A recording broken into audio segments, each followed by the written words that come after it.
दोस्तों, जब हमारे बड़े बड़े इमारतों को बनाने के लिए सस्ता मजदूर चाहिए था तब वो लोग वेलकम थे। जब हमारे खेतों में काम करने के लिए सस्ते मजदूर चाहिए था तब वो लोग वेलकम थे। जब हमारी बड़ी बड़ी गाड़ियों को चलाने के लिए सस्ता ड्राइवर चाहिए था तब वो लोग वेलकम थे। जब हमारे रेस्टोरेंट को अच्छा और टेस्टी खाना बनाने वाला कुक चाहिए था तब वो लोग वेलकम थे। जब उसी रेस्टोरेंट में सस्ता काम करने के लिए वेटर चाहिए था तब वो लोग वेलकम थे। जब हमारे बड़े बड़े मॉल्स को सुरक्षा चाहिए था, गार्ड चाहिए था सस्ते में, तब वो लोग वेलकम थे। जब हमारे घर में काम करने के लिए दीदी चाहिए थी तब वो लोग वेलकम थे।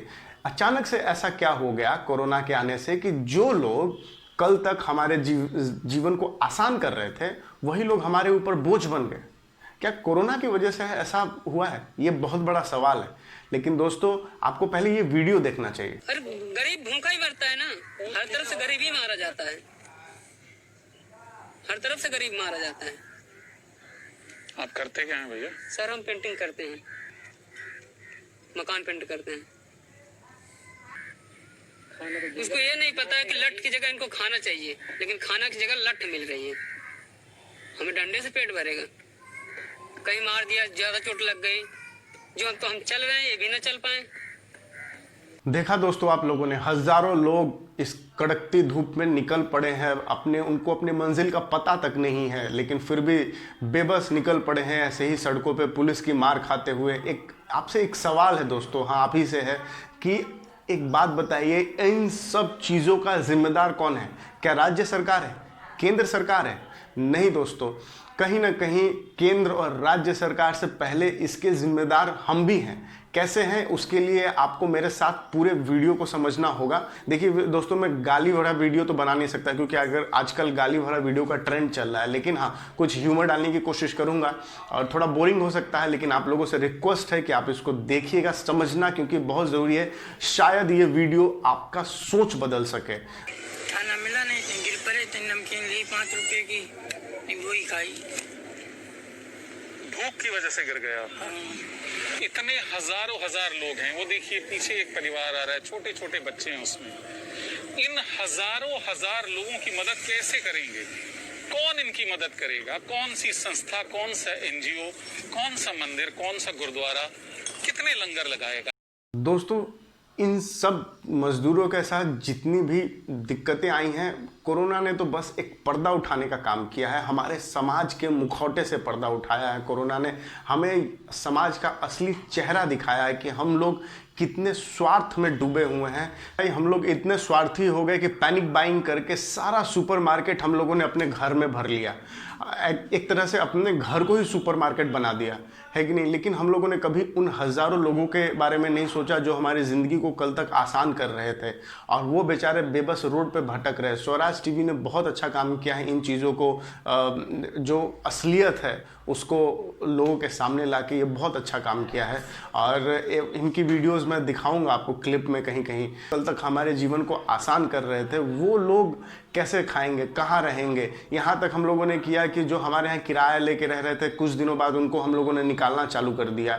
और इसके आगे यहाँ तक इससे भी मन नहीं भरा तो हम लोगों ने उनको मारना पीटना चालू कर दिया। आपको एक चीज़ समझना पड़ेगा दोस्तों कि हम लोग एक किसी ज़रूरतमंद को एक पैकेट अगर खाना भी देते हैं, जी हाँ दोस्तों, खाना भी देते हैं, तो उसके हाथ में पैकेट पहुंचने से पहले हमारी सेल्फी अपलोड हो जाती है कि नहीं? और वो बेचारा खा के ख़त्म करे उसके पहले वो सेल्फी वायरल भी हो जाती होती है कि नहीं होती है? आप लोगों ने भी बहुत ऐसे सेल्फीज़ और बहुत सारे फ़ोटोज़ देखे होंगे। जितनी हम लोग सुविधाएं प्रकृति की यूज़ करते हैं, चाहे वो खेत हो गई, मिट्टी हो गई, ऑक्सीजन हो गया, जितना भी चीज़ हम लोग यूज़ करते हैं प्रकृति की, अगर प्रकृति सेल्फी लेने लगे तो कितने सेल्फीज़ होंगे, कभी उनका कर्ज हम लोग चुका भी नहीं पाएंगे। तो दोस्तों, अगर आप किसी को मदद करते तो सेल्फी लेना छोड़िए, ये बहुत गलत आदत है। उन बुद्धिजीवियों से मुझे सख्त नफरत है, और आप भी ऐसे चीज़ों को इंटरटेन मत कीजिए। दोस्तों, अगर आप सोचेंगे तो आप पाएंगे कि जिस रोटी पे हम लोग अपना हक जमाने पे बैठे हुए हैं, उसी रोटी पे हमसे अगर पहले किसी का हक है तो उन किसानों का है जो अपने खेत में इसे उपजाते हैं, उन मजदूरों का है जो अपने कंधे पे क्विंटल का क्विंटल बोरा लाद के आपके सुपरमार्केट तक पहुंचाते हैं। और हम लोगों ने क्या किया? जो लोग से हम लोग कल तक काम लेते थे उन लोगों को मारना पीटना चालू कर दिया, ऐसे मजबूरी पे ला दिए कि वो लोग रोड पे भटकना चालू हो गए।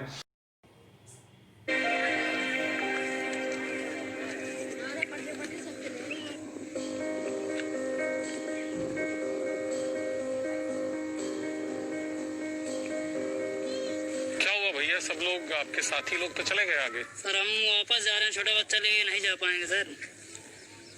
हम सोच रहे थे कि बस चलेगी तो बस से चले जाएंगे, बस भी नहीं चल रही, कोई साधन नहीं, इतना दूर है सर, कहाँ लेके जा पाएंगे। अब वापस जा रहे हैं? इसलिए वापस जा रहे हैं। कैसे जाएंगे अब वापस? पैदल जाएंगे सर, और कैसे जाएंगे? वापस नोएडा तक? जी सर।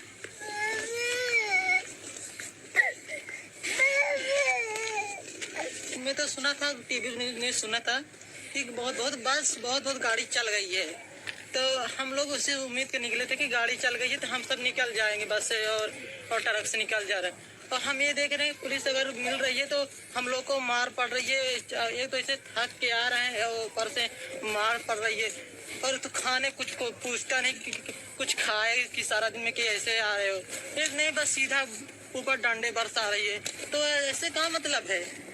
अरे कम से कम अगर इंसान लॉकडाउन बहुत है, अगर भूखे मर जाएंगे ऐसे इंसान लॉकडाउन लगा रहेगा। इन मासूमों को भटकना भी ऐसे ही चाहिए दोस्तों, है कि नहीं? बेचारे न ये मेहनत से गरीब हैं, न ईमान से गरीब हैं, न पैसे से गरीब हैं, ये तो बेचारे बस सोच से गरीब हैं। तो इनको तो भुगतना चाहिए ही। भुगत तो ऐसे रहे हैं कि जिस शहर में रहते थे शहर वालों ने लात मार के निकाल दिया, जिस गांव में ये रहते थे वहां की सरकार ये बोल रही है जहां वहीं रह जाइए। सुंदरदास जी रैली के संयोजक। सोच से कैसे गरीब है दोस्तों, ये सोच के आते हैं कि शहर में मेरा कहीं अपना भी घर बस जाएगा, लेकिन शहर वाले तो इन्हें किसी तरह की वैल्यू ही नहीं देते हैं। और घर की जो सरकार है जहां ये वोट देते हैं उनको नेता लोग वोट बैंक की तरह इस्तेमाल करते हैं। मतलब जब चुनाव आता है तो जनता को जनार्दन बना देते हैं, जब चुनाव खत्म तो उसको किसी कचरे की डब्बे की तरफ फेंक देते हैं बाहर। मतलब कि ऐसी डेमोक्रेसी है जहां बस चुनाव के ही समय जनता जनार्दन होता है, और जब भी चुनाव खत्म जनता कूड़े का ढेर हो जाते हैं। वही जनता को जब चुनाव आता है तो एक लेमन जूस लटका दिया जाता है इस तरह से। आज देश में बिहार की चर्चा हो रही है, देश के बाहर विकास बिहार की चर्चा हो रही है। कहीं खान खदान है, हम तो बीच में बसे हुए, हम लैंडलॉक्ड हैं, चारों तरफ से घिरे हुए, हमको बाहर निकलने के लिए समुद्री रास्ता नहीं है। तो दोस्तों ये जो लेमन जूस लटकाने का जो सिलसिला है वो दशकों से चलता आ रहा है। अगर आप ये सोचिए कि जिस तरह हमारे चीफ मिनिस्टर साहब लोगों को बेवकूफ़ बना रहे हैं दशकों से, अगर जापान ऐसे अपने पब्लिक को बेवकूफ़ बनाता तो आज जापान इनोवेशन का, टेक्नोलॉजी का एक लैंडमार्क नहीं होता, क्योंकि उसके 2 शहर तबाह कर दिए गए परमाणु हमले में। उनके बच्चे आज तक हैंडीकैप पैदा हो रहे हैं उस हमले के कारण। उसके नाश्ते और खाने में भूकंप ही आता है, मतलब बिना डेजर्ट की तरह एक तरह से आप मान लीजिए कि भूकंप आता है उनके यहाँ। उनके अगर वो बहानेबाजी करना शुरू करें हमारे नेताजी लोगों की तरह तो कितने सारे बहाने हैं। आप बस ये चीज़ मानिए कि जो नेता हैं, जब देखिए ये लोग कैसे अपने आप गरीब मनवा के बैठे हैं, आप ये पहले देखिए वीडियो। पिछड़ेपन को स्वीकार करते हैं। उन्होंने कहा है कि बिहार पिछड़ा है। प्रति व्यक्ति आय का मामला हो, मानव विकास सूचकांक का प्रश्न हो, या दूसरा और कोई प्रश्न है, इसमें बिहार पीछे है। उन्होंने इस बात को स्वीकार किया। मतलब कि देखा दोस्तों आपने, ये लोग पूरे भारत में मनवा रहे हैं कि हमारी जनता और हम लोग गरीब हैं, ठीक है। लेकिन गरीब कब हैं? जब जनता की सुविधा की बात आती है, जब नेताओं की अपनी सुविधा की बात आती है। तो मैंने एक लिस्ट बना के लाया है, आप देखिए कितनी सुविधा है। 50,000 रुपये तनख्वाह है, ठीक है। एक MLA MLC को और भी तनख्वाह है पोजीशन के हिसाब से, लेकिन सबसे मिनिमम मैं बता रहा हूँ आपको 50,000 तनख्वाह प्लस 35,000 रुपये पेंशन। पेंशन का बात खत्म हुआ तो 10,000 रुपये पर महीना कॉपी कलम के लिए, पता नहीं कौन सा कॉपी कलम है, ठीक है। प्लस 30,000 रुपया सेक्रेटरी रखने के लिए। उसके अलावा 3 लाख रुपए हवाई यात्रा के लिए सालाना। उसके अलावा 15 लाख रुपए गाड़ियों खरीदने के लिए। ये गाड़ी 40 लाख रुपए तक वो लोग खरीद सकते हैं पोजीशन के हिसाब से। उसके अलावा उस गाड़ी में पेट्रोल भराने का पैसा, मोबाइल के बिल का पैसा, प्लस आपको हर जगह जाने के लिए VIP पास। आपने कभी सोचा है कि आप दर दर की ठोकरें खा रहे हैं रोड पे, धूप में भटक रहे हैं, भूख के मारे तड़प रहे हैं, लेकिन इनको VIP बनाने वाला कौन है? हम ही लोग तो हैं।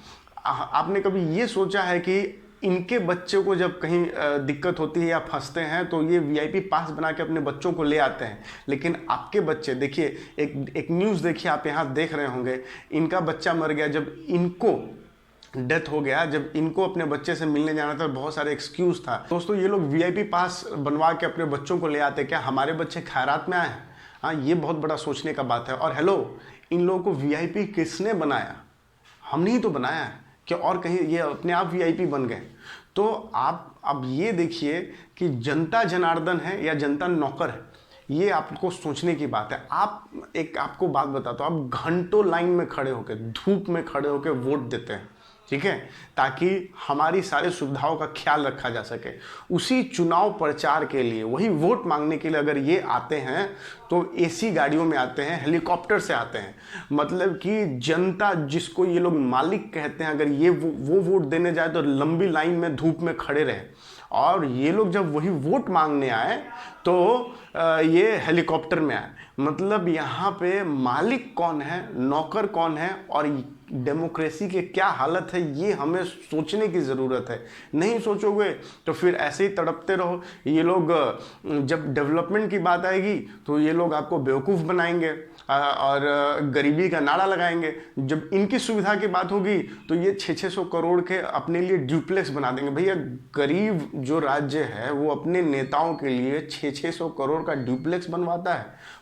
तो दोस्तों, जब जनता की सुविधा की बात आए तो हम लोग गरीबी का नारा लगाने लगे, हमारे नेता लोग जाके कभी सेंटर में, कभी वर्ल्ड बैंक में। लेकिन जब बात नेताओं की सुविधा के आए तो इन लोगों के पास 600 करोड़ रुपए हो जाते हैं ड्यूप्लेक्स बनवाने के लिए, उनकी सुविधाओं के लिए।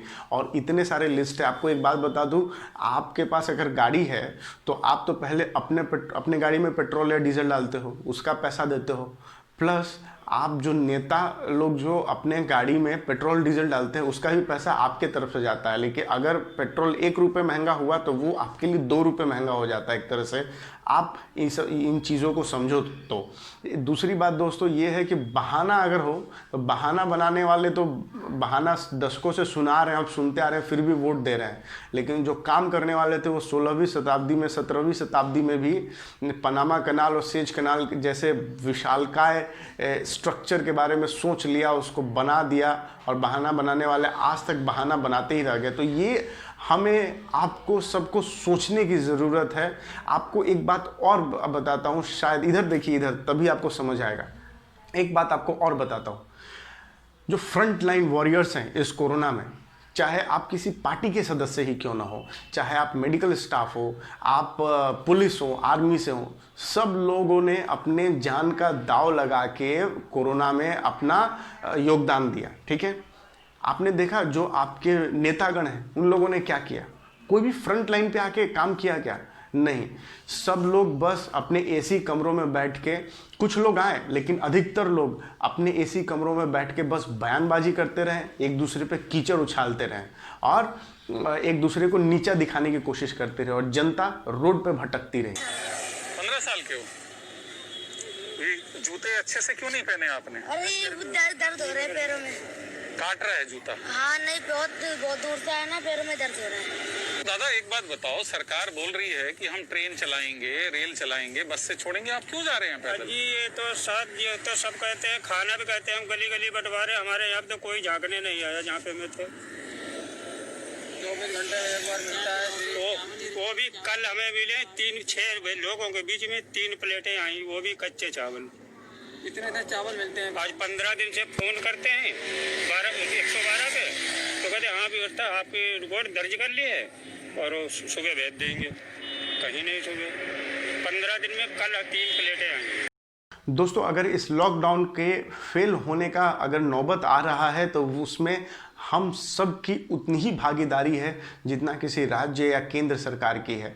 आपको ये समझने की ज़रूरत है कि सिर्फ एक अकेला सोनू सूद या कोई एक अकेला संगठन पूरे भारत की मदद नहीं कर सकता। आपको ये समझने की ज़रूरत है कि आपने जितना सोनू सूद के ऊपर न्यूज़ शेयर किया, जितना फ़ोटो शेयर किया, हमें अगर उनसे कुछ सीख ले लिए होते तो वो हमारे लोगों तक पहुंचता और काम भी आता, और आज ऐसे लॉकडाउन फेल होने की बारी नहीं आई होती। आपको एक चीज़ और समझने की ज़रूरत है कि बहुत सारे नेताओं के ऊपर से जो मुखौटा है वो इस महामारी ने हटा दिया। आप तो मारुति चलाते हैं तेल का पैसा बचाने के लिए, लेकिन फॉर्च्यूनर कौन चलाता है ये भी समझने की ज़रूरत है, और उसके तेल का पैसा कौन देता है और उसका एवरेज कितना है, इस पे भी रिसर्च कर लीजिएगा दोस्तों। तो अपने दिमाग की बत्ती जलाइए।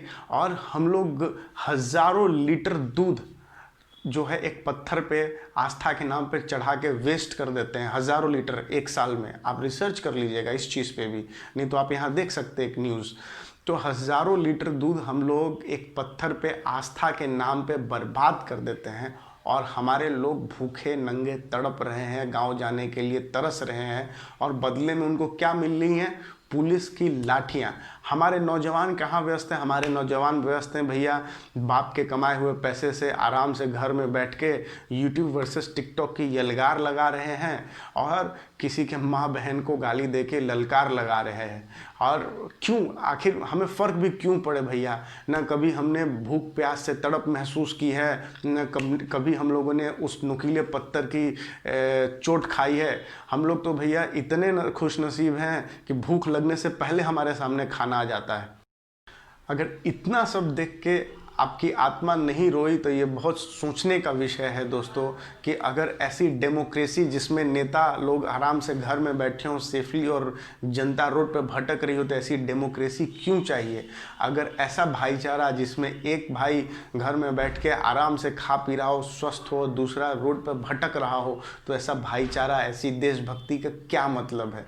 इस पे ज़रा सोचिएगा और अपने विचार मुझे कमेंट में ज़रूर शेयर कीजिएगा, और इसको लोगों तक पहुंचाइए ताकि लोगों का सोच बदलना इस चीज़ पे, लोगों को इस मैटर पे सोचना बहुत ज़रूरी है। आशा करता हूं कभी अगर आगे ऐसी नौबत आई तो हम लोग इकट्ठे खड़े होंगे, या ऐसी कभी भी परिस्थिति में लोगों की मदद करने की ज़रूरत पड़ी तो हम सब तत्पर होकर आगे आके लोगों की मदद करेंगे। जय हिंद।